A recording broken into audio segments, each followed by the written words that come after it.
আসসালামাইকুম। বাসায় বানানো কিছু ফুডস নিয়ে আজকে হাজির হলাম।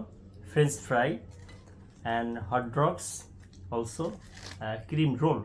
এটা বাসায় বানায়নি, সরি। সাথে আছে শর্মা। এখন কোশ্চেন হচ্ছে, এই হট ডগটা যদি আপনারা বাইরে থেকে কিনেন, সো মাচ এক্সপেন্সিভ, বাট বাসি হবে কিনা, খেয়ে মজা পাবো কিনা, বাট 80 টাকা। আমি বড় একটা লম্বা ব্রেড কিনলাম, রুটি কিনলাম, এর চিকেন ভাজা লম্বা করে ভাজলাম, মিউনিস দিলাম, টমেটো আছে, ধনেপাতা আছে, তো বাসায় বানালাম। আমার 80 টাকা খরচ হয়নি। তো বাসায় বানানো hot dogs I think is more better. বিসমিল্লাহ, ট্রাই করি।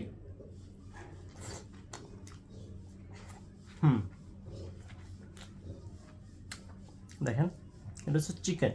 আপনার চাইলে ভিপ ইউজ করতে পারেন। তো বড় একটা এক পিস টমেটো আছে, গাজর আছে, মেয়োনিজ তো আছেই। এখন প্রশ্ন হচ্ছে,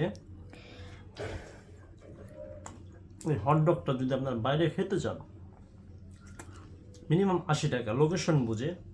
এই চিকেনটা আছে, চিকেনটা আসলে কি অরিজিনাল পাবো কিনা, বাসি আছে কিনা, কি তেল দিয়ে ভাজা। তো মূলত এই জন্যই ঘরে বানালাম আজকে হটডগ। বানানোর দৃশ্য দেখাতে পারিনি। ঘরে বসে হটডগ খাওয়ার মজাই আলাদা। তো আপনারা পরিমাণ মতো সব কিছু ইউজ করতে পারেন।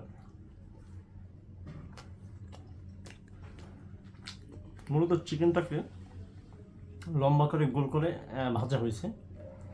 যদি চান আপনারা বিফ পছন্দ, বিফ ডগের সাথে ইউজ করতে পারেন।